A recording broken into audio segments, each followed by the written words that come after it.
Assalamualaikum warahmatullahi wabarakatuh. Kembali lagi di segmen 30 hari berkisah. Saya Nur Ifan dari FSM Kafah akan menyampaikan mengenai Ghazwah Al-Hudaybiyah atau lebih dikenal dengan sebutan Perjanjian Hudaybiyah.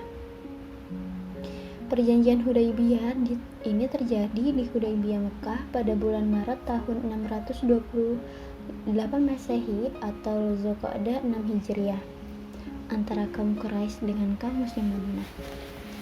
Hudaybiyah ini berada pada jarak 22 km arah barat dari Mekah menuju Jeddah. Dulu Hudaybiyah memiliki nama lain yaitu Asy Sumaisi yang diambil dari nama penggali sumur di Hudaybiyah.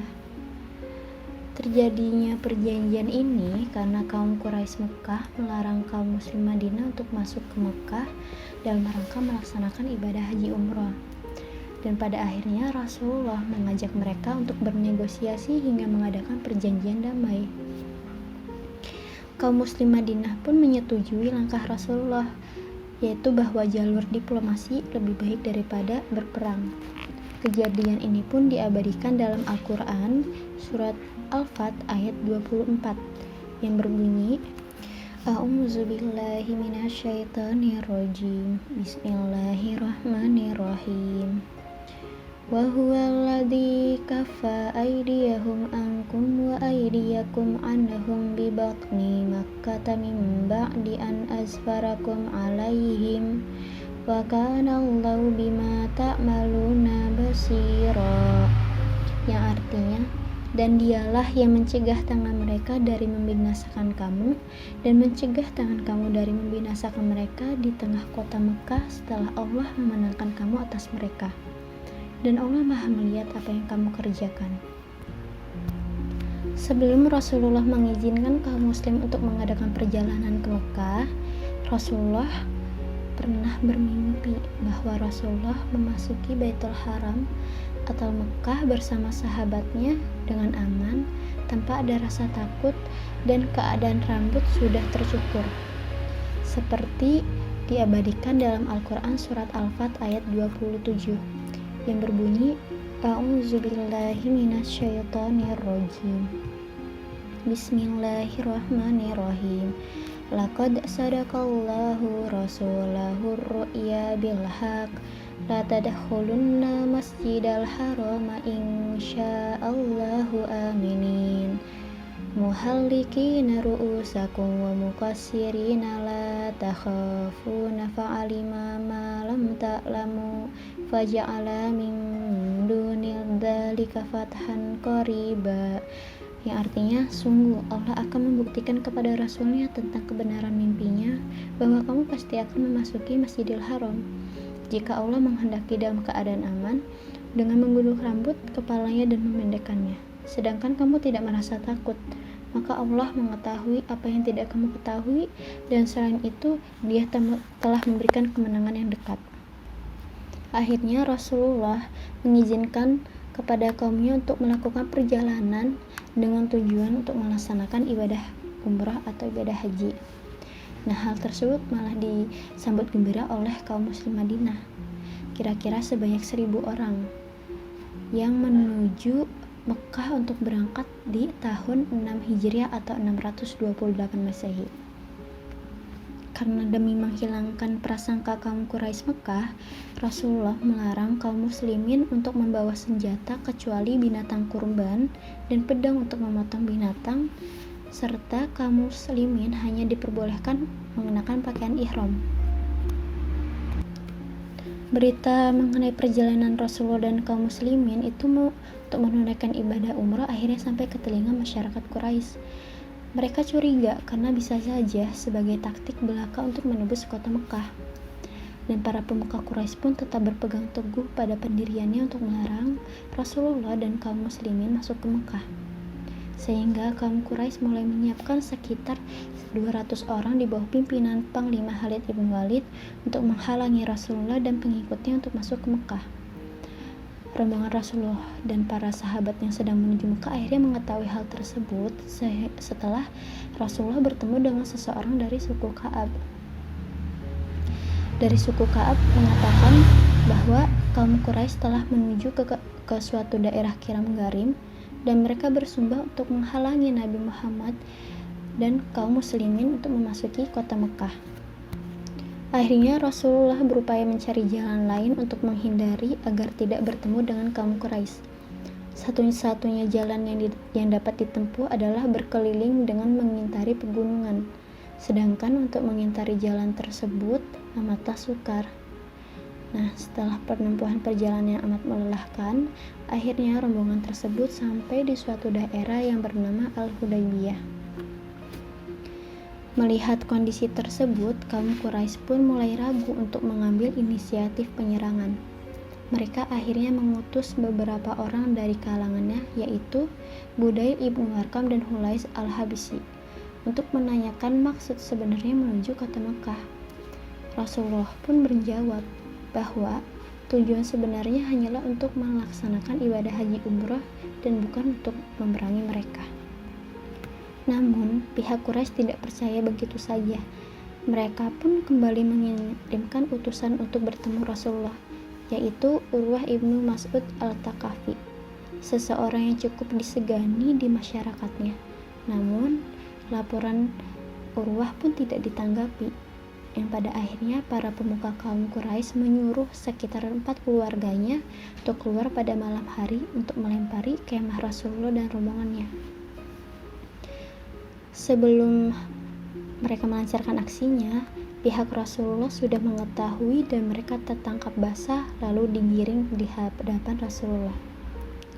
Dengan kejadian tersebut, Rasulullah memaafkan dan melepaskan semuanya tanpa tinggal seorang pun. Rasulullah mengambil langkah positif dengan mengutus Utsman bin Affan kepada pemuka Quraisy. Perundingan tersebut akhirnya menghasilkan kesimpulan bahwa hanya memperbolehkan Utsman bin Affan untuk melaksanakan ibadah umrah. Perdebatan panjang dan waktunya cukup lama tersebut menyebabkan munculnya desas-desus bahwa Utsman telah dibunuh secara muslihat. Karena kejadian hal tersebut, Rasulullah dan pengikutnya merasa gelisah. Mereka pun menunjukkan rasa solidaritas yang kuat dengan saling meletakkan tangannya di atas beberapa pedang yang dibawanya untuk keperluan pemotongan binatang kurban. Sumpah setia ini dalam sejarah dikenal sebagai dengan nama Baitul Aridwan. Sumpah setia ini pun sampai ke pihak Quraisy yang menggetarkan hati mereka. Mereka segera mengadakan sidang darurat untuk mencari jalan atau mencari cara menghadapi ancaman kaum muslimin. Kaum Quraisy sejatinya mengalami kejatuhan mental karena mereka masih trauma dengan kekalahan mereka pada Perang Badar. Pada Perang Badar, kaum muslimin dapat mengalahkan kaum Quraisy walaupun dengan pasukan yang jauh lebih sedikit. Kabar mengenai kejatuhan mental para petinggi Quraisy dan kepulangan Utsman bin Affan membuat kaum Quraisy percaya bahwa kedatangan Rasulullah dan pengikutnya hanyalah untuk melakukan ibadah umrah dan bukan untuk berperang. Akhirnya pihak Quraisy pun mengirimkan utusan untuk melaksanakan perundingan guna menghindari kesalahpahaman. Upaya untuk mencapai titik kompromi diwakili oleh Suhail ibnu Umar dan kaum muslimin diwakili oleh Rasulullah. Maka pertemuan tersebut menghasilkan perjanjian Hudaybiyah. Isi dan tujuan perjanjian Hudaybiyah ini secara garis besar adalah dengan nama Tuhan, ini perjanjian antara Muhammad dan Suhail ibnu Amr. Tidak ada peperangan dalam jangka waktu 10 tahun. Siapapun yang ingin mengikuti Muhammad diperbolehkan secara bebas, dan siapapun yang ingin mengikuti Quraisy diperbolehkan secara bebas. Seorang pemuda yang masih berayah atau berpenjaga jika mengikuti Muhammad tanpa izin, maka akan dikembalikan lagi ke ayahnya dan penjagaannya. Bila seorang mengikuti Quraisy, maka ia tidak akan dikembalikan. Tahun ini Muhammad akan kembali ke Madinah, tapi tahun depan mereka dapat masuk ke Mekah untuk melakukan tawaf di sana selama 3 hari. Selama 3 hari tersebut, penduduk Quraisy akan mundur ke bukit dan mereka harus tidak bersenjata saat memasuki Mekah. Berdasarkan pernyataan tersebut, maka inti dari perjanjian Hudaybiyah adalah satu, diberlakukannya gencatan senjata antara Mekah dan Madinah selama 10 tahun. 2. Warga Mekah yang menyeberang ke Madinah tanpa seizin walinya harus dikembalikan ke Mekah. 3. Warga Mekah yang menyeberang ke Madinah tanpa seizin walinya harus dikembalikan ke Mekah.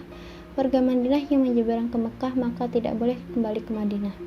Selain warga Mekah dan Madinah dibebaskan memilih untuk berpihak ke Mekah atau ke Madinah. Rasulullah dan pengikutnya harus meninggalkan Mekah, tetapi diperbolehkan lagi kembali ke Mekah setahun setelah perjanjian ini. Mereka akan dipersilahkan selama 3 hari dengan syarat hanya membawa pedang dalam sarung. Selama 3 hari itu, kaum Quraisy Mekah akan menyingkir keluar Mekah. Akibat dari perjanjian Hudaybiyah, sebagian kaum muslimin merasa kecewa atas hasil perjanjian tersebut.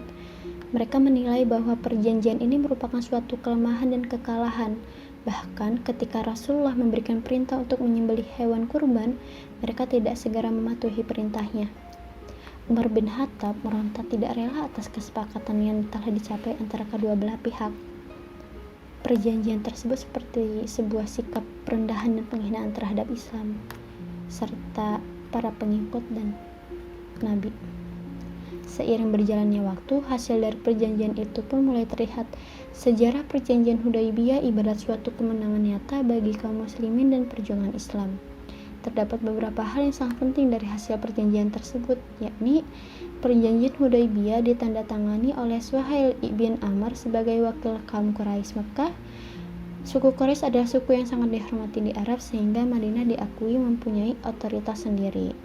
Kedua, perjanjian Hudaybiyah ini menyebabkan kaum Quraisy Mekah memberikan kekuasaan kepada pihak Madinah untuk menghukum pihak Quraisy yang menyalahi isi perjanjian.